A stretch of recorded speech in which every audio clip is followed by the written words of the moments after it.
क्योंकि 70वें अध्याय के 40वें श्लोक में दो भगवानों का वर्णन है। एक तो पूर्ण परमात्मा पूर्ण ब्रह्म, वो तो ऊपर प्रोक्ष है, गुप्त है, और वेद ज्ञानदाता कहता मेरा ओम नाम है, मैं ब्रह्म हूँ, जो मेरी भक्ति करता मुझे प्राप्त होता, उसकी भक्ति करता उसको प्राप्त होता है। ऐसे ही गीता जी अध्याय नंबर 8 के श्लोक नंबर 1 से लेकर और 10 तक दो भगवानों का वर्णन है कि गीता ज्ञानदाता अपने विषय में कह रहा है कि मेरा 5वें श्लोक में और 7वें में कहा है कि अर्जुन तू मेरा भजन कर, मुझे ही प्राप्त होगा, और युद्ध भी कर और मेरा सिमरण कर। फिर 8वें के ही 8, 10, 8, 9, 10 3 श्लोकों में अन्य परमेश्वर की भक्ति के लिए कहा है, उसकी भक्ति करने से उसको प्राप्त होता है।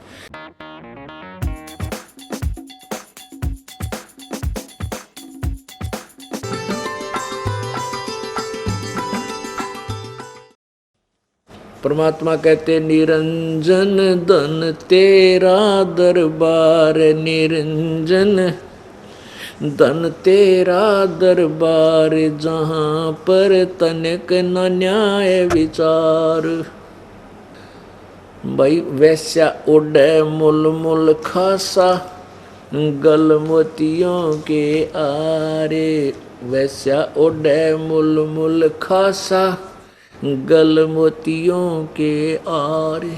पति भरता को मिले न खादी, वो सूखा निरस आहार। निरंजन धन तेरा दरबार, निरंजन धन तेरा दरबार, जहाँ पर तनिक न न्याय विचार। भाई पाखंडी की पूजा जग में, संत को कहें लबाड़े। पाखंडी की पूजा जग में, संत को कहें लबाड़े। अज्ञानी को परम विवेकी, ज्ञानी को मूढ़ गंवार। निरंजन धन तेरा दरबार, निरंजन धन तेरा दरबार, जहाँ पर तनिक न न्याय विचार। कह कबीर सुनो भाई साधो, यहाँ सब उल्टा व्यवहार। कहें कबीर सुनो भाई साधो, यहाँ सब उल्टा व्यवहार। सच्चों को तो झूठा बताओ, इन झूठों का एतबार। निरंजन धन तेरा दरबार, निरंजन धन तेरा दरबार, जहाँ पर तनिक न न्याय विचार। कह कबीर सुनो भाई साधो, सब उल्टा व्यवहार। कहें कबीर सुनो भाई साधो, सब उल्टा व्यवहार। सच्चों को तो ये झूठा बतावें, इन झूठों का एतबार। निरंजन धन तेरा दरबार, निरंजन धन तेरा दरबार, जहाँ पर तनिक न न्याय विचार। पुण्यात्मा, इस सारे प्रसंग का जो ये दास अब प्रारंभ करने जा रहा है, यह भूमिका बनाई है कि हम कौन हैं, हम कहाँ से आए हैं, हम इस काल के इसे गंदे लोक में ऐसे भयंकर स्थान पर कैसे फंस गए।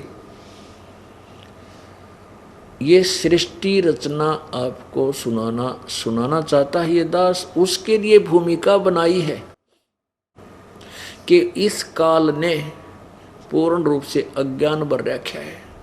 किसी को भी आध्यात्मिक ज्ञान की छींट नहीं लगने दी। अब सबको भ्रमित कर रखा है। अब ब्रह्मा विष्णु महेश आपस में लड़ते हैं।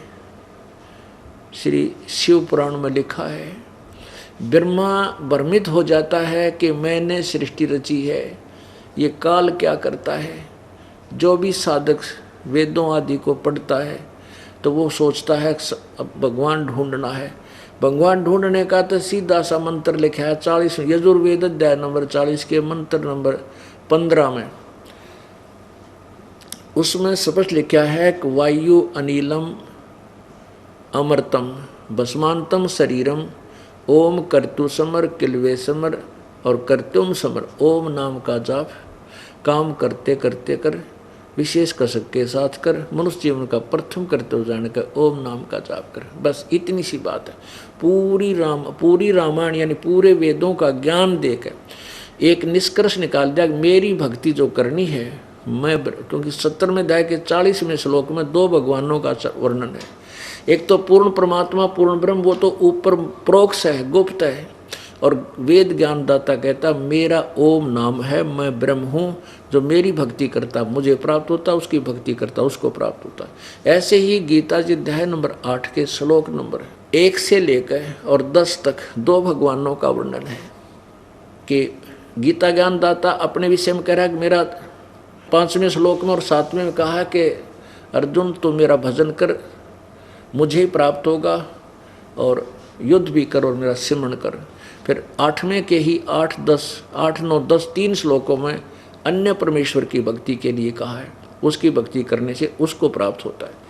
उस परमेश्वर की भक्ति के लिए, अपनी भक्ति अपनी साधना के लिए तो बताया है 8वें अध्याय के 13वें श्लोक में। गीता ज्ञानदाता ब्रह्म ने श्री कृष्ण में प्रवेश करके बोल रहा है कि मेरा तो केवल एक ओम नाम है, ओम इति एक अक्षरम ब्रह्म व्यवहारन माम अनुसमरण यह प्रयाति तदन देहम सयाति परमाम गतिम। गीता ज्ञानदाता कहता मेरा तो एक ओम नाम है, जो अंतिम श्वास तक मेरा ये सिमरण करता हुआ शरीर छोड़ जाता है। जैसे वेद के यजुर्वेद अध्याय नंबर 40 के मंत्र नंबर 15 में कहा है, वही इसी में गीता जी अध्याय नंबर 8 के श्लोक नंबर 13 में कहा जा रहा है कि अंत में मैं जो शरीर छोड़कर जागा इस मेरे इस ओम नाम के जाप का करता हूँ, तो वो मेरे वाली परम गति को प्राप्त करता है। अपनी परम गति को, अपनी साधना किसी उपलब्धि को गीता जी अध्याय नंबर 7 के श्लोक नंबर 18 में अनुत्तम कहा है। इसलिए 18वें अध्याय के 62वें श्लोक में कहा कि अर्जुन तू सर्वभाव से उस परमात्मा की शरण में जा, जिसकी कृपा से तू परम शांति और शाश्वत स्थान को प्राप्त होगा, यानी तेरा फिर जन्म मृत्यु कभी नहीं होगा। गीता जी अध्याय नंबर 15 के श्लोक नंबर 4 में भी यही प्रमाण है। उस परमात्मा के विषय में गीता ज्ञानदाता अध्याय नंबर 4 के श्लोक 34 में कहता है कि उस परमेश्वर के यथार्थ ज्ञान यथार्थ महिमा को समझने के लिए, जिसके विषय में गीता जी अध्याय नंबर 4 के श्लोक 32 में कहा है, उसके लिए तत्वदर्शी संतों की खोज कर उनको दंडवत प्रणाम करने से कपट छोड़कर उनको प्रसन्न करेगा, जब वो तुम्हें तत्व ज्ञान का उपदेश करेंगे। तो उस परमात्मा के विषय में तो तत्वदर्शी संत बताएगा। तत्वदर्शी संत की पहचान अध्याय नंबर 15 के गीता जी में मंत्र नंबर 1 में बताई है कि उल्टे लटके संसार रूपी वृक्ष को जो पूरे सर्वांग सहित बता देगा, ऊपर को जड़ कौन भगवान है, तना कौन है, डार कौन है, और ये तीनों शाखा कौन है। परमेश्वर कबीर जी स्वयं ही तत्वदर्शी संत की भूमिका कर गए थे जब बनारस में जुलाहे के रूप में आए थे। परमेश्वर ने बताया था अक्षर पुरुष एक पेड़ है, निरंजनवा की डार और तीनों देवा शाखा हैं, ये पात रूप संसार। उल्टे लटके संसार रूपी वृक्ष की गीता जी अध्याय नंबर 15 के श्लोक नंबर 1 में कहा कि इस उल्टे लटके संसार रूपी वृक्ष को जो सर्वांग सहित यानी जड़ समेत बता देगा, ये देखिएगा, वो वेदवित है, वो तत्वदर्शी संत है। ये देखिएगा, वो कबीर परमात्मा ने ही आकर बताया था, ये एक पेड़ है, संसार रूपी उल्टा लटका हुआ वृक्ष है। परमेश्वर ने आकर बताया था कबीर जी ने कि कबीर अक्षर पुरुष एक पेड़ है, जैसे जमीन से बाहर दिखाई देता है, ये एक पेड़ है, वृक्ष है। जब प्रकट दिखाई देता है कहते अक्षर पुरुष एक पेड़ है, ये अक्षर पुरुष, ये तना समझो ये परब्रह्म है, और ये क्षर पुरुष है, मोटी डार, और तीनों देवा शाखा हैं, ये पात रूप संसार। अक्षर पुरुष एक पेड़ है, निरंजनवा की डार, तीनों देवा शाखा हैं, ये पात रूप संसार। और जड़ कौन है? वो स्वयं थे इस वाणी के बोलने वाले कबीर भगवान। ये जड़ कौन है यानी मुख्य परमात्मा कौन है, जहाँ से सबको उसकी प्रवृत्ति होती है, वो कबीर भगवान है। इस पूर्ण ब्रह्म है, परम अक्षर ब्रह्म है, यहाँ से खुराक चलती है, आहार चलती है, तना में तना से, डार में डार से, तीनों शाखाओं में। फिर जो भी इनकी आराधना करे किए हुए जो यहाँ उपस्थित है, ये पात रूप संसार में इन्हीं के माध्यम से यहाँ आती है। लेकिन ये सबको शक्ति जड़ यानी पूर्ण परमात्मा से ही प्राप्त होती है। ये देखिए पवित्र गीता जी अध्याय नंबर 15 का, इसके अनुवादक हैं जय दयाल गोविंद का। ये देखिएगा, ये जय दयाल गोविंद का इसके अनुवादक हैं। 15वें में तत्वदर्शी संत की पहचान बताई है प्रथम ही मंत्र में। ये देखिएगा, अथ पंचदशोध्याय प्रथम ही मंत्र है। ऊर्ध्व मूलम अधः शाखम अश्वत्थम प्राहु अवम छंदासी यस्य प्रणानी ये तम वेद से वेदविद। ऊर्ध्व मूलम अधः शाखम, ऊपर को जड़ वाला, नीचे को शाखा वाला। इन्होंने इसका अनुवाद थोड़ा सा गलत किया है। ऊर्ध्व मूलो माने आदि पुरुष परमेश्वर मूल वाले, इसको हम कुछ ठीक मान लेंगे, क्योंकि ऊर्ध्व मूलम का अर्थ ऊपर को जड़ रूपी आदि पुरुष परमेश्वर वाले, ये होना चाहिए। अधः शाखम, ब्रह्मा रूप मुख्य शाखा वाले नहीं, ये अनुवाद। अधः माने नीचे होता, इन्हीं का अनुवाद देखिएगा। ये 2 नंबर मंत्र में, ये 2 नंबर में इन्होंने यहाँ अधः माने नीचे, अधः माने नीचे सीधा, और ऊर्ध्व माने ऊपर, ऊर्ध्व माने ऊपर, अधः माने नीचे, अधः माने नीचे, इस अधः। तो यहाँ हम अधः अमित खुद कर लेंगे अनुवाद अब इसका। अधः माने नीचे को, शाखम शाखा वाला, आदि ऊर्ध्व मूलम ऊपर को आदि पुरुष परमेश्वर रूप मूल वाले, अधः नीचे तीनों गुण रूपी शाखा वाले, अधः शाखम नीचे को शाखा वाला। इस संसार रूपी वृक्ष को पीपल अविनाशी वृक्ष को अविनाशी कहते हैं। छंदासी माने इसके विभाग बता लिखना था, इसके विभाग सहित, विभाग जिसके पत्ते आदि कहे हैं। और उस संसार रूप वृक्ष को जो संत, जो पुरुष मूल सहित जानता है, जड़ से लेकर पत्तों तक जानता है, तत्व से जानता है, स वेदवित, वह वेद के तात्पर्य को जानने वाला, अर्थात वो तत्वदर्शी संत है। हिंदी पर इसकी संस्कृत पढ़िए। ऊर्ध्व मूलम अधः शाखम अश्वत्थम प्राहु अव्यम छंदासी यस्य प्रणानी ये तम वेद स वेदवित। ऊपर को आदि पुरुष परमेश्वर मूल वाले, यानी ऊपर न जड़ तो पूर्ण परमात्मा, और नीचे को शाखा वाला। ये अविनाशी पीपल का वृक्ष कहा है, संसार रूपी वृक्ष कहा है। और छंदासी यस्य प्रणानी, जिसके, यस्य माने जिसके, छंद यानी विभाग पत्ते आदि हैं, वो तम माने उनको, ये माने जो साधक, जो संत, तम माने उनको, जो अज्ञान अंधकार में अभी तक छपे हुए हैं, उनको वेद माने जानता है। वेद माने ज्ञान होता है जिसको, उसका ज्ञान है। स वेदवित, वह वेद के तात्पर्य को जानने वाला है, वो तत्वदर्शी संत है। ये देखिएगा, संसार रूपी वृक्ष को आदि पुरुष परमेश्वर मूल वाले, और अधः माने नीचे को शाखा वाले पढ़ो, इनका इन गलत किया है यहाँ पर। संसार रूपी पीपल के वृक्ष को अविनाशी कहते हैं। वेद छंदासी माने जिसके पत्ते आदि, जिसके टुकड़े हैं, और उनको विभागों सहित, विभाग हैं उस संसार रूपी वृक्ष को, जो संत मूल सहित जड़ से लेकर टहनियों पत्तों तक जानता है। ये माने जो मूल सहित जानता है, वेद माने जानता, तत्व से जानता है। स वेदवित, वह वेद के तात्पर्य जानने वाला है, वो तत्वदर्शी संत है। तो तत्वदर्शी संत कौन था? कबीर परमात्मा ही थे, वह स्वयं आकर उन्होंने बताया। तो यहाँ गीता ज्ञान दाता कह रहा कि यदि उस परमेश्वर की साधना करनी है, जहाँ जाने के बाद 15वें अध्याय के 4थे श्लोक में तत्वदर्शी संत की प्राप्ति के बाद उस परम पद परमेश्वर की खोज करनी चाहिए, जहाँ जाने के बाद प्राणी फिर लौटकर साधक संसार में नहीं आते, अर्थात पूर्ण मोक्ष प्राप्त करते, और जिससे पूरे संसार रूपी वृक्ष की प्रवृत्ति विस्तार को प्राप्त हुई, अर्थात जिसने सारे ब्रह्मांडों की रचना की है, और मैं भी उसी की शरण में हूँ। उस परमात्मा की भक्ति करने के लिए तत्वदर्शी संतों की खोज कर वो फिर उसकी साधना बताएंगे। उसके लिए संकेत किया है कि 17वें अध्याय के 23वें श्लोक में ओम तत्सति निर्देश है ब्रह्मण त्रिविध समर्थ है। ओम तत्सत, ब्रह्मण माने पूर्ण परमात्मा की साधना का, तो केवल ये 3 अक्षर का मंत्र है, ओम तत्सत। ये देखिएगा, ये पवित्र गीता जी अध्याय नंबर 17 का श्लोक नंबर 23। ओम तत्सत इति निर्देश ब्रह्मण त्रिविध समर्थ ब्राह्मणा तेन वेदा च यगा च विहिता पुरा। ओम तत्सत ऐसे 3 प्रकार का सच्चिदानंद घन ब्रह्म का नाम कहा है। इसका वास्तविक अर्थ ये है कि ओम तत्सत इति निर्देश है ब्रह्मण त्रिविध समर्थ है। ब्रह्मण माने पूर्ण परमात्मा, परम अक्षर ब्रह्म, बड़े भगवान, जो बड़ा भगवान कहलाते हैं। उसकी प्राप्ति का, उसकी साधना का ओम तत्सत, इस एक मंत्र, इस मंत्र ओम तत्सत इति यानी यही एक ओम तत्सत, ये 3 नाम का के मंत्र का श्रवण करने का निर्देश माने आदेश है, नथिंग एल्स। निर्देश माने नथिंग एल्स, बस यही करना है।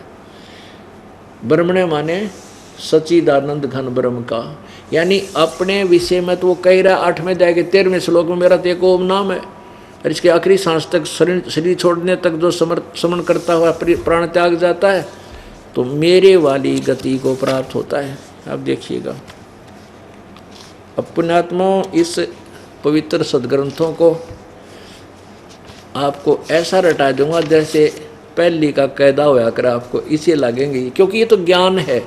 जैसे हमने रामायण गोट रखी है, रामायण की कथा हमारे याद से बालक बालक के याद है। महाभारत सिंपल लैंग्वेज में बता रखी, रागनी गागा के इन रागनी गानियाँ ने, सांगियाँ ने, भजनियाँ ने कति याद करा रखी है। वह संस्कृत में थी, वह भी जो हिंदी में हुआ भी एक के बात है, जो हम सिंपल अपनी साधारण भाषा बोल रहे हैं अपने क्षेत्र की में।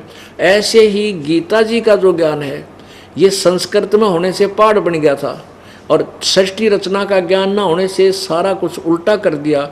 श्री कृष्ण को सुप्रीम पावर मानकर उसके ऊपर फिट कर दिया, जबकि श्री कृष्ण तो एक ब्रह्मांड में एक विभागीय प्रभु है, स्वामी है, एक गुण का यानी रजो सतो गुण का स्वामी है। लेकिन असंख्य ब्रह्मांड का परमात्मा कौन है, उसकी उपमा भी श्री कृष्ण पर ला करके गीता जी के अर्थों का अनर्थ कर डाला। अनुत्तम का अर्थ अति उत्तम कर दिया, वर्तमान में जाना होता उसका अर्थाना कर दिया, क्योंकि इनको ज्ञान नहीं था। इन अज्ञानी अनुवाद करता अज्ञानी थे, तत्व ज्ञानहीन थे। अब देखिएगा 8वें अध्याय का 13वां श्लोक, ये 13वां, ये 12, ये 13। ओम इति एकाक्षरम ब्रह्म व्याहरण माम अनुसमरण ये प्रयाति तजनदेहम स याति परमाम गतिम। गीता ज्ञानदाता कहता है कि माम ब्रह्म मुझ ब्रह्म का केवल ओम इति, ओम ही यह एक अक्षर है। व्यवहारण माने उच्चारण करके, अनुसमण माने सुमन करने का, सुमन करता हुआ मेरा एक मुझ ब्रह्म का एक ओम मंत्र है, इसका उच्चारण करके सुमन करता हुआ यह प्रयाति तजन देहम सयाति परमाम गतिम, जो इस अंतिम शरीर छोड़कर चला जाता है, अंतिम सांस तक इस ओम नाम की भक्ति करता है, वो परम गति परमाम गति परम गति को प्राप्त होता है। अपनी ये तो इसका ओम नाम है, और अपनी गति को 7वें अध्याय के 18वें श्लोक में ये गीता ज्ञानदाता कहता है मेरे वाली साधना भी अनुत्तम है। 7वें अध्याय का 18वां श्लोक है। अब क्या बताया है कि उद्धारा सर्वे एव एते ज्ञानी तु आत्मा एव मे मतम। गीता ज्ञानदाता कहता है कि जो 4 प्रकार के भगत थे उनमें से ज्ञानी जो है ये हैं तो सभी उदार माने अच्छी आत्मा, ये मेरे विचार में है। परंतु आस्तित से ही युक्ता माम एवं अनुत्तमाम गतिम, ये सभी श्रद्धालु मेरे वाली अनुत्तमा माने घटिया गति में आस्थित हैं, आश्रित रहे, क्योंकि इनको तत्वदर्शी संत नहीं मिला। तो तत्वदर्शी संत नहीं मिला वो ब्रह्म की साधना करेगा। जिसको तत्वदर्शी संत मिल जाए तो 3 नाम का जाप करेगा, पूर्ण परमात्मा की प्राप्ति करेगा। इन्होंने क्या किया है, अनुत्तम का अर्थ अति उत्तम कर दिया इन अज्ञानी अनुवादकर्ताओं ने। एक ने नहीं, आप किसी की अनुवाद उठा के देख लो, सब ने एक कुएं का पानी पी रखा है, अति उत्तम कर दिया। अनुत्तम माने अति उत्तम, बैड माने गुड होया करे कदे, बैड का अर्थ गुड लिखे हैं तो कितना बुद्धिमान हो सकता है सोच लेना। तो क्या कहते हैं समास में, ये अड़ंगा अड़नी है, कहते हैं समास के अंदर अनुत्तम का अर्थ अति उत्तम हो जाता है। अरे भले आदमियों, वो भी शंका समाधान किया है। यदि हम यहाँ इसको अति उत्तम शब्द माने अनुत्तम को, और ब्रह्म कहता मेरी अति उत्तम गति है, तो 18वें अध्याय के 62वें श्लोक में वो खुद कह रहे हैं कि अर्जुन तू सर्वभाव से उस परमेश्वर की शरण में जा, उसकी कृपा से ही तू परम शांति और शाश्वत स्थान यानी सदा रहने वाले स्थान को प्राप्त होगा। अगर उन्हीं की सर्वोत्तम मानी जा तो दूसरी अन्य कोई श्रेष्ठ होनी ना चाहिए। वो खुद कह रहा है कि मेरे से और उत्तम कोई भगवान है। गीता जी अध्याय नंबर 15 के श्लोक नंबर 16 और 17 में 3 भगवान बताए।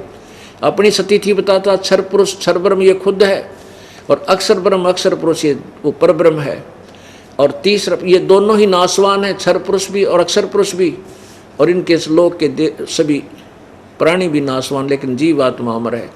15वें श्लोक के अध्याय के 17वें श्लोक में स्पष्ट किया कि उत्तम पुरुष तो अन्य, यानी वो श्रेष्ठ भगवान तो कोई और ही है, परमात्मा इति उदारते। और ये लोकतर्यम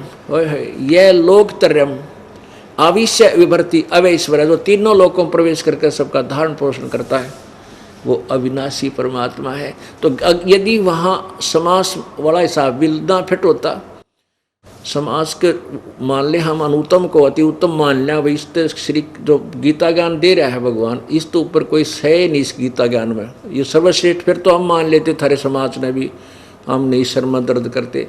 वो तो कह रहा है मेरे से उत्तम तो कोई और भगवान है, तो वो समास वाला भी वहाँ आपका अड़ंगा ठीक अड़ाना ठीक नहीं, वो गलत कर रखे। अपना आत्मा आपने उल्टा लटका संसार रूपी वृक्ष देखा। अब जड़ से खुराक चलती है पौधे को, पेड़ को, तना में आती है, तना से डार में, डार से शाखाओं में, फिर पत्तों में आती है। ऐसे ही गीता जी अध्याय नंबर 15 के श्लोक नंबर 16 और 17 में 3 भगवान बताए। ये देखिएगा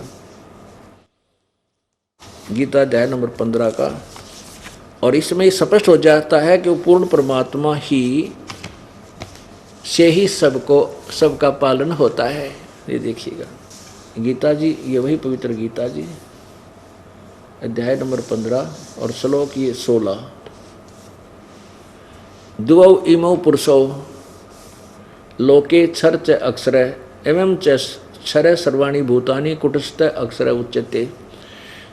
द्वौ माने दो, इमौ माने इस काल के इस मिट पृथ्वी वाले लोक में ये परब्रह्म, ये क्षर पुरुष ये ब्रह्म है, अक्षर पुरुष ये परब्रह्म है। इस क्षर और अक्षर पुरुष माने प्रभु, इनके लोक में, इस क्षर पुरुष और अक्षर पुरुष के लोक में सभी प्राणियों, इनके भी सभी प्राणियों के शरीर तो नाशवान हैं, क्षर हैं, और जीवात्मा अविनाशी है। देखिए अनुवादिनी का किया हुआ। इस संसार में नाशवान और अविनाशी ये भी 2 प्रकार के पुरुष हैं। इस संसार में नाशवान और अविनाशी भी ये 2 प्रकार के पुरुष हैं, यानी प्रभु हैं।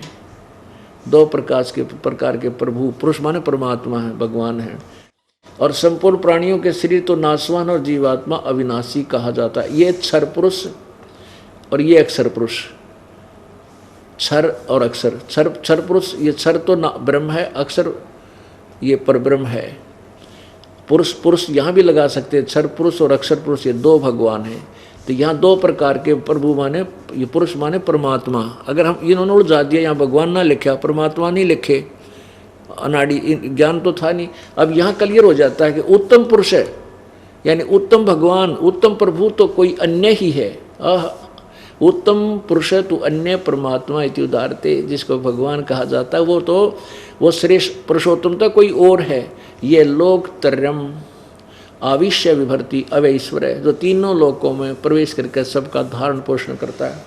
उत्तम पुरुष यानी उत्तम परमात्मा तो कोई और ही है, जो तीनों लोकों में प्रवेश करके सबका धारण पोषण करता है। अविनाशी परमेश्वर परमात्मा इस प्रकार कहा गया है। अब ये भी क्लियर हो गया कंसेप्ट कि गीता जी अध्याय नंबर 7 के श्लोक नंबर 18 में अनुत्तम शब्द इन्होंने गलत किया, सर्वश्रेष्ठ अति उत्तम गलत कर रखा है। ये कहता है कि मेरी साधना करने वाले की जन्म मृत्यु होती है, पूर्ण मोक्ष नहीं होता। इसलिए वो बिना तत्वदर्शी संत जिनको नहीं मिलता, वो साधना तो करते हैं, नेक आत्मा भी हैं, लेकिन वो मेरे ब्रह्म तो ऊपर उनकी बुद्धि जाती ना। इसलिए वो मेरे वाली अति घटिया व्यर्थ साधना में लीन रहते हैं। अब पुण्यात्माओं, अब ये है वो तत्व ज्ञान। परमेश्वर कहते हैं, और कबीर जी कहते हैं, और ज्ञान सब ज्ञानड़ी, कबीर ज्ञान सो ज्ञान, जैसे गोला तोब का अब करता चले मैदान। अब ये तोब का गोला है कबीर परमात्मा का ज्ञान। सब वेद सदग्रंथ ऐसे ऐसे खुल जाएंगे, और ये अज्ञानी लोगों के बनाए बैठे अकेले दुनिया ने, ये नकली संत ये दुनिया को गुमराह करके इनके जीवन को बर्बाद करें, ये सब अब साफ हो जाएंगे कुछ दिनों में। कुछ दिनों में ये अकेले बैठे पाओगे उन आश्रमों में, इनको कोई सलूट मारनी नहीं रहेगा, इनसे इतनी नफरत हो जाएगी, क्योंकि मनुष्य जीवन को बर्बाद करें अपने स्वार्थ में। हरीश दास ने 10-15 वर्ष हो गए ये जीव घिसाई करते हैं, ये आगे नहीं आने दे रहे, अपने अज्ञान को अड़े बैठे हैं। अब दो गदर दूंगा इनको सबको, ये बोए नहीं जामेंगे, ऐसा कर दूंगा। नकली संतों रे महर्षियों ये बड़े फिरे थे, दुनिया ने गुमराह कर रहे थे, प्रभु पाक रहे थे। पुण्यात्मा, इनसे बड़ा शत्रु आपका कोई नहीं है, जो मनुष्य जीवन को बर्बाद करे और गंदा ज्ञान प्रवेश करके और काल के मुंह में डाल रहा है। तो या तो ये सीधे हो लेंगे, सरेंडर कर देंगे, और ना इस पलायन कर जाओगे, यहाँ से भाग जाएंगे, सामना नहीं कर पाओगे जनता का। और ये कहेंगे, जनता पूछा करेगी इनसे, तुमने क्या मिल गया अज्ञानियों, इतने दिन के मैं ऋषि पाके पढ़े थे, ये किताब नहीं पढ़ सके, तुम क्या के टीचर थे। सारा दिन राग द्वेष ईर्षा और माया जोड़ने के चक्कर में, बड़े बड़े आश्रम बनाने के चक्कर में, कार कोठिया में घूमने के चक्कर में, और हमें भी बर्बाद करके आप भी नष्ट हो गए तुम। जो इनमें से बुद्धिमान होंगे ये संत तुरंत पकड़ आ जाएंगे और शरण ग्रहण कर लेंगे, सरेंडर कर देंगे, परमात्मा पा लेंगे। यहाँ कोई बड़ा छोटा नहीं है। दास अभिमान नहीं करता कि मैंने ये ज्ञान दे दिया, नहीं, ये दास का ज्ञान नहीं, परमात्मा का ज्ञान है। दास तो पढ़कर सुना रहा है कि ये लिखा था अपने पुस्तकों में, जो ये हमारे गुरु हमारे टीचर नहीं समझा सके, ये ज्ञानी थे। ये हमारा बट्ठा बैठा गए विद्यार्थियों का, यानी श्रोताओं का, सबको भूत बनवा दिया, फिर उनके श्राद्ध निकलवाओ, फिर इनके पितर बन गए, अब इनके पिंड भरवाओ, अब वो खाड़े में पाँव और दबा दिया। अब पुण्यात्माओं, ये दास क्या बताना चाहता था कि परमेश्वर कबीर जी ने आके इस काल के जाल को सिंपल लैंग्वेज में, बिल्कुल साधारण सी भाषा में समझाया, अपनी प्यारी आत्मा को मिला करके। अब देखो, अब ये बिचली पीढ़ी होगी, बिचली पीढ़ी है मानव समाज की, कलयुग की, और सभी बहन बेटी भाई बुजुर्ग सब अक्षर ज्ञान युक्त हो गए, शिक्षित हैं, और सदग्रंथ अपने पास है। आज से 600 वर्ष पहले कबीर परमेश्वर इन्हीं सदग्रंथों का ज्ञान बताया करते थे। वो क्या बताया करते थे, वो अब जैसे परमात्मा कबीर जी ने कहा था कि वेद मेरा भेद है, वेद मेरा भेद है, मैं वेदन में नाही, और जौन वेद से मैं मिलूं ये वेद जानते नाही। वेद मेरा भेद है, ये सभी वेद जितने भी ये ज्ञान हैं, ये चारों वेद कहते मेरा भेद है, मेरे विषय में जानकारी दे रहे हैं। लेकिन जौन वेद से, जिस वेद से मैं मिलूं वो ये वेद जानते ना, क्योंकि पवित्र गीता जी अध्याय नंबर 4 के श्लोक नंबर 34 में कह दिया गीता ज्ञान दाता ने कि मैंने जो ज्ञान बताना था मैं बता रहा हूँ, और लेकिन उस परमात्मा के विषय में जानना तो उन तत्वदर्शी संतों की खोज कर ले। इससे सिद्ध है कि गीता जी का ज्ञान कंप्लीट नहीं है। अब ओम तत्सत ये सांकेतिक मंत्र है, ओम तत्सत जाप करने का नहीं है। ओम मंत्र ब्रह्म का है, तत् मंत्र परब्रह्म का है, और सत मंत्र ये पूर्ण ब्रह्म का, परम अक्षर ब्रह्म का है। तत् और सत ये गुप्त है। ओम तत्सत ये जाप नहीं है। इसकी 3 विधि से सिमरण होता है इसका, ये 3 मंत्र का जाप बनेगा। और पहला मंत्र ओम और सत तत् ये सांकेतिक दास बताएगा, ये दोनों मिलकर सतनाम बनेगा। और फिर सारनाम आपको दिया जाएगा, जो सत्य है वो और जोड़ा जाएगा। फिर ये सत्य जो एक अक्षर है ये पार करेगा, आपको सतलोक ले जाएगा। और ओम तत्सत ये एक छुड़ावेगा, एक मिलावेगा। तो ये तीनों मंत्र का जाप से आप मोक्षोगे, वो गीता ज्ञान दाता नहीं जानता। इसलिए इसी प्रकार यजुर्वेद अध्याय नंबर 40 के श्लोक नंबर 10 और 13 में यही कहा है कि कोई तो परमात्मा को उत्पन्न होने वाला यानी जन्म लेकर आने वाला कहता है, कोई कहता है वो निराकार है, जन्म लेता ही नहीं, वो तो आकार में नहीं आता। कहते इस ज्ञान को भी तत्वदर्शी संतों से पूछो, वो बतावेंगे। तो पुण्यात्माओं, इससे सिद्ध है कि वेद ज्ञान और गीता ज्ञान इनकम्प्लीट है, लेकिन गलत नहीं कह सकते, इनको रॉन्ग नहीं है। जैसे 10वीं तक का सिलेबस 10वीं तक का ही होता है, लेकिन वो BA MA का नहीं है, यानी कंप्लीट पढ़ाई का नहीं है वो। इसी प्रकार परमात्मा ने ये पहले ज्ञान कहा था, वेद मेरा भेद है, मैं वेदों में नाही, मैं इन वेदों में नहीं, अर्थात मैं मिलो वेदन से नाही, मेरी प्राप्ति वेदों में वर्णित विधि से नहीं हो सकती।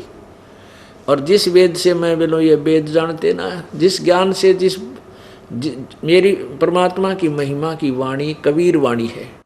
इस कबीर वाणी में परमेश्वर ने आकर स्वयं ही निर्णायक ज्ञान दिया है, कंप्लीट नॉलेज दे रखा। कहते वो इन चारों वेदों में है नहीं, वो वेद जानते ना। अब देखो परमात्मा कबीर जी चारों युगों में आते हैं, अपने ज्ञान की महिमा, अपने ज्ञान को आप ही बताते हैं, और वो अपनी प्यारी आत्माओं को यानी श्रेष्ठ आत्माओं को आकर मिलते हैं, उनको अपना परिचय देते हैं, साक्षात्कार सतलोक में अपना यथार्थ रूप दिखाते हैं, ब्रह्मा विष्णु महेश की सतीथि से परिचित करा के अपने गवाह बना जाते हैं कि कबीर इज गॉड, कबीर परमात्मा है। इसी का प्रमाण वो वेद दे रहे हैं। अब देखिएगा कुछ संकेत आपको देते हैं कि वेद क्या बताते हैं उस कबीर परमात्मा के विषय में। देखिएगा ऋग्वेद मंडल नंबर 9 और सूक्त नंबर 86 और मंत्र नंबर 26-27 में। ये देखिएगा पवित्र ऋग्वेद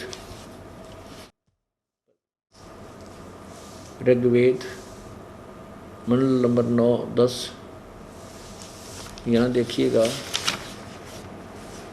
ये कहाँ से प्रकाशित है। प्रकाशक है सर्वदेशी कार्य प्रतिनिधि सभा, महर्षि दयानंद भवन, रामलीला मैदान, नई दिल्ली। यहाँ देखिएगा अध्याय नंबर 9 और सूक्त नंबर 86 और इसके मंत्र नंबर 27 में। कितना निर्णायक ज्ञान दिया है भगवान। ऋग्वेद मंडल नंबर 9 सूक्त 86 मंत्र 26 में, यज्ञ करने वाले यजमान के लिए परमात्मा सब रास्तों को सुगम करता हुआ उनके विघ्नों को यानी आपत्तियों को मर्दन करता हुआ नष्ट करता है, और उनको पवित्र करता हुआ और अपने रूप को सरल करता हुआ। अपना जो वास्तविक रूप है परमात्मा का वो बहुत तेजों में है, उसको हल्का कर लेता है मनुष्य। अच्छा, वह कांति में परमात्मा कबीर, ये देखो यहाँ कबीर अतो, हम इसको कबीर अतो कह दें, कबीर, इन्होंने इसको कवि लिख दिया, हम इसको कबीर बोल दें, कबीर है। यहाँ लिख दे हुआ परमात्मा कबीर है, बस साढ़े सर्वज्ञ की जगह कबीर लिख दे।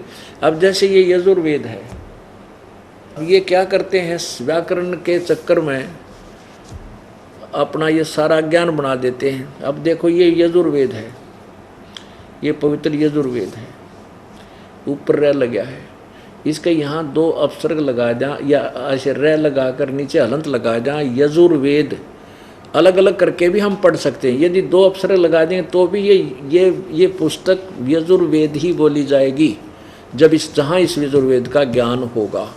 तो ऐसे ही ये कबीर देव है, यहाँ इन्होंने लिख दिया कि वह अपने यजमान माने अपने पुजारियों का, अपने भक्तों का, के सब रास्तों को सुगम करता हुआ और उनके विघ्नों को नष्ट करता हुआ मर्दन करता है और वह पवित्र करता हुआ है। फिर देखिए ये कबीर तो ऋग्वेद मंडल नंबर 9 सूक्त 86 का मंत्र 26 है। यज्ञ करने वाले यानी साधना करने वाले के लिए परमात्मा सब रास्तों को सुगम करता हुआ उनके विघ्नों को, उनके दुख संकटों को मर्दन करता है, नाश कर देता है और उनको पवित्र करता हुआ और अपने रूप को सरल करता हुआ। तेज पुंज तंदे धर कैसवे धम को भेंटी, हल्का तेज पुंज का शरीर बनाकर आता है। वह कांतिमान परमात्मा कबीर है। वो कबीर, यहाँ कबीर लिख दें सर्वज्ञ। कवि कोई सर्वज्ञ वास्ते कवि, कभी कभी सर्वज्ञ नहीं हो सकता। यहाँ कबीर का अर्थ हम कबीर ही लिख दें। कबीर विद्युत के समान यानी अति शीघ्रता, जैसे बिजली चमक्या करे 1 सेकंड में यहाँ लेती है, समान क्रीड़ा करता हुआ वर्णीयम पुरुषों को, वर्णीय माने श्रेष्ठ पुरुषों को, अच्छी आत्माओं को प्राप्त होता है, उनको आकर मिलता है। आगे देखो अब 27 में, प्रेम की वे सैकड़ों धाराएं जो नाना रूप में स्थित हो लाभ कर रही हैं परमात्मा, ये परमात्मा को प्राप्त होती हैं। प्रकाश पुंज परमात्मा को, प्रकाश पुंज परमात्मा को बुद्धियाँ विषय करती हैं। जो परमात्मा ध्यूलोक के, जो परमात्मा ध्यूलोक यानी ऊपर तेजों में लोक के तीसरे पृष्ठ पर विराजमान है, एक देशीय है, एक स्थान पर रहता है और प्रकाश स्वरूप है, उसको बुद्धियाँ प्रकाशित करती हैं। अब जैसे ये अनाड़ी महर्षि दयानंद कह का बेरा नहीं था, महर्षि की पदवी पाया, कहते भगवान सर्वव्यापक है, एक देशीय नहीं है, किसी वेद में नहीं लिखा है कि भगवान एक देशीय है। अरे ये 100 जगह बता रखा है वेदों में, 36 जगह। अब इससे सिद्ध है कि वो परमात्मा अपने श्रेष्ठ भक्तों को आकर मिलता है और अपने ज्ञान का प्रचार करता है। अब देखिएगा 82 में सूक्त नंबर, ऋग्वेद मंडल नंबर 9, ऋग्वेद मंडल नंबर 9 सूक्त 82 82 में मंत्र नंबर 1 यहाँ से प्रारंभ होता है। सोम सर्व उत्पादक प्रभु, सोम माने अमर परमात्मा होना चाहिए, प्रकाश रूप स्वरूप, सद्गुणों की वृष्टि करने वाला, पापों के हरण करने वाला। देख वो मोटे दिमाग का दानद ने कहा बोला पाप अक्षमानी होते, 100 जगह लिख रखा है वेदों, पापों का नाश करने वाला, हरण करने वाला। वह राजेव, राजा के समान, राजेव राजा की तरह, लाइक ए किंग यानी मनुष्यों में श्रेष्ठ होता है वो, राजा के समान। ये देखो पृष्ठ 269 पर, ये 270 पे है। राजा के समान दर्शनीय है, दर्शनीय है। वह पृथ्वी आदि लोकांतरों के चारों ओर शब्दमान हो रहा है। वह वर्णीय पुरुषों को, श्रेष्ठ भक्तों को, वर्णीय श्रेष्ठ भक्तों को, पुरुषों को यानी दृढ़ भक्त हैं, जो दृढ़ भक्त हैं, जो दृढ़ भक्त हैं उसको पवित्र करता हुआ प्राप्त होता है। उनको मिलता है करके, उनको पवित्र करता हुआ, उनको, क्योंकि परमात्मा ही हमें साफ करेगा। जिस प्रकार विद्युत स्नेह वाले स्थानों पर आदि आदि, ये हमने अपना ये असली उद्देश्य देख रहा हूँ, परमात्मा श्रेष्ठ भक्तों को आकर मिलता है यहाँ पर। अब वो पहला पड़ा, अब दूसरा, हे परमात्मा उपदेश करने की इच्छा से आप, यानी तत्व ज्ञान देने के लिए आप महापुरुषों को प्राप्त होते हो, यहाँ के उन पुण्यात्माओं को मिलते हो, यानी सच्चा ज्ञान देने के लिए। और आप अत्यंत गतिशील पदार्थ के समान, यानी अतीत कहते पहुँचूंगा क्षण एक में, एक क्षण में पहुँच लूँगा, धन भगत जन अपने के काज। के समान हमारे आध्यात्मिक यज्ञ को प्राप्त होते हो। यानी और वह कबीर, ये देखो यहाँ भी इन्होंने डंगा फेर कर दिया, ये कबीर ये ऊपर लग गया, कबीर वेदस्य।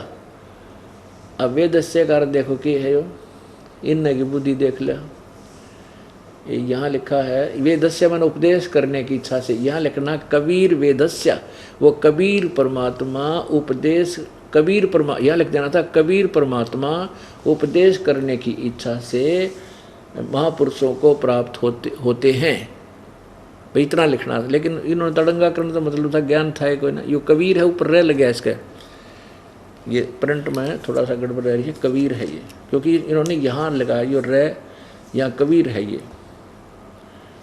ये कबीर है, वो कबीर परमात्मा, हे परमात्मा यहाँ लिखना था वैसे, हे कबीर परमात्मा उपदेश करने की इच्छा से महापुरुषों को प्राप्त होते हैं, और आप अत्यंत गतिशील पदार्थ के समान हमारे आध्यात्मिक यज्ञ में प्राप्त होते हैं।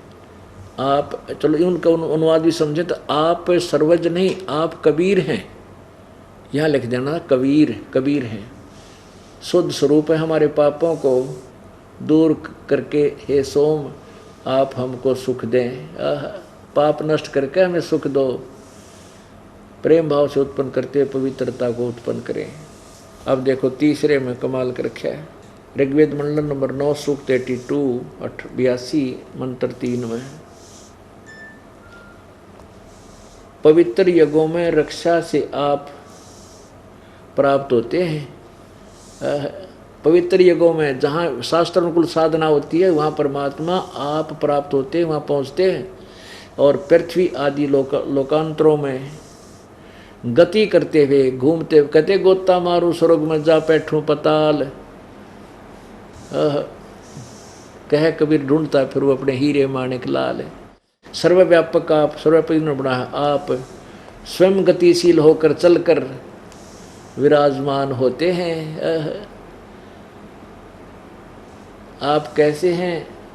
आप सबके तर्पक हैं और सबके रक्षक हैं, बड़े से बड़े गतिशील पदार्थों के नियंता हैं, पृथ्वी आदि लोकांतरों के केंद्र होकर सब पदार्थों को की रक्षा करते हैं। अब इससे सिद्ध है कि वो परमात्मा कबीर परमात्मा, कबीर देव मनुष्य जैसा है, राजा के समान, यानी क्योंकि यहाँ आकर के परमात्मा जब आता है तो बहुत बड़े एक वृंद का, बहुत बड़े भगत वृंद का, समूह का एक मुखिया होता है, गुरु होता है।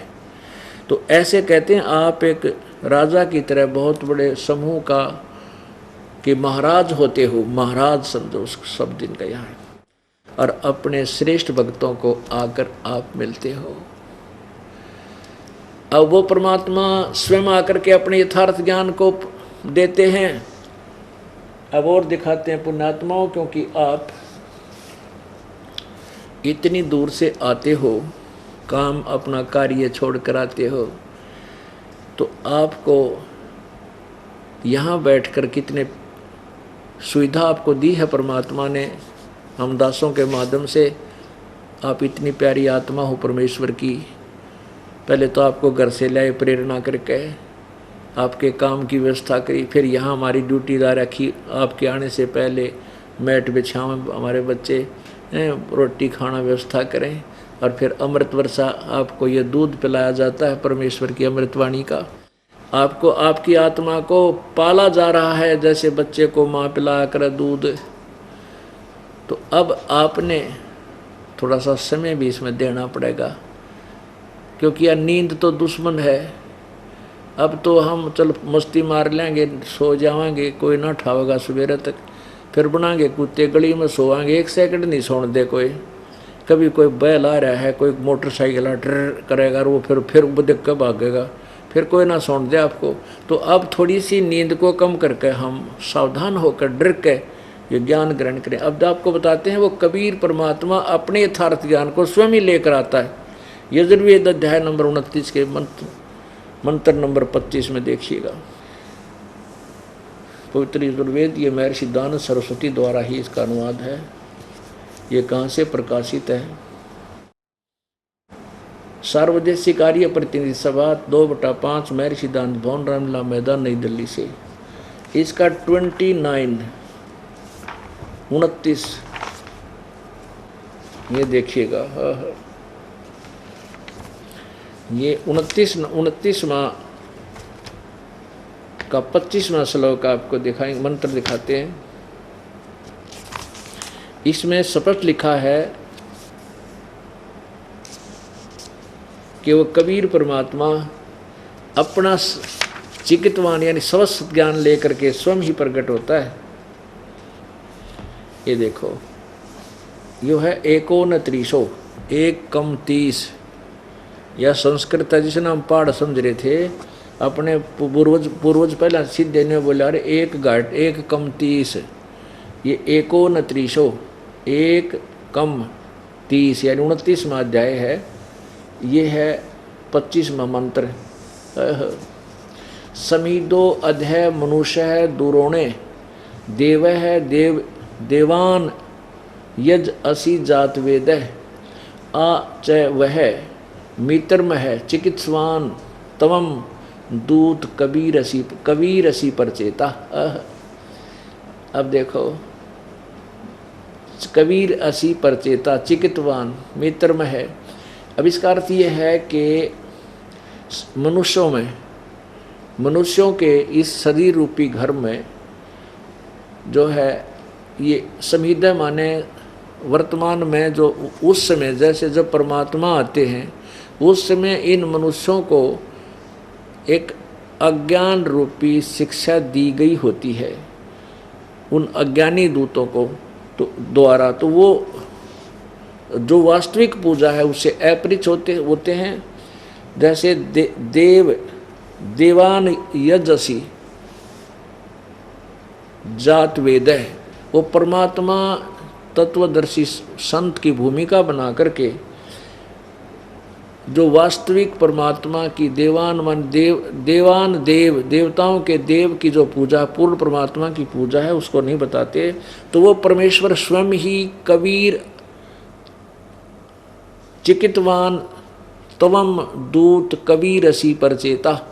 परचेता माने बोध कराने वाला, वो कबीर परमात्मा है जो अपने सच्चे ज्ञान का संदेश वाहक दूत बनकर आता है। ये देखो, आज चाहे वह मित्र में है, वह हमारा असली मित्र है, महामित्र है, खास साथी है। और वो चिकित्वान, वह माने लेकर आना, चिकित्वान माने स्वस्थ ज्ञान को, दूत एक संदेश वाहक बनकर, कबीर असी परचेता तवम, ये तो माने वह कबीर पर ही कबीर असी, कबीर है, परचेता माने बोध कराने वाला, वो कबीर परमात्मा। हम कबीर कहते हैं, कबीर लिख रहा क्या शुद्ध हिंदी में, तो वो कबीर परमात्मा है। और ये ऋग्वेद मंडल नंबर 9 के सूक्त नंबर 82, 86 और भी सैकड़ों स्थानों पर यह प्रमाण लिखा है कि वो परमात्मा स्वयं ही आता है और अपने ज्ञान को आकर के स्वयं ही बताता है। वो क्या बताता है? अब ये 5 मिनट की उसका परमात्मा ने जो अपना वेद सिंपल लैंग्वेज में, कबीर वाणी में, अपनी सच्चिदानंद घन की वाणी में लिखा है, वो बताते हैं जो वेदों और गीता से और पुराणों से मेल खाता है। और वो अपनी प्यारी आत्माओं को आकर मिलता है, श्रेष्ठ भक्तों को। किन किन को मिले? उन वरिष्ठ भक्तों को, दृढ़ भक्तों को। किस किस को मिले?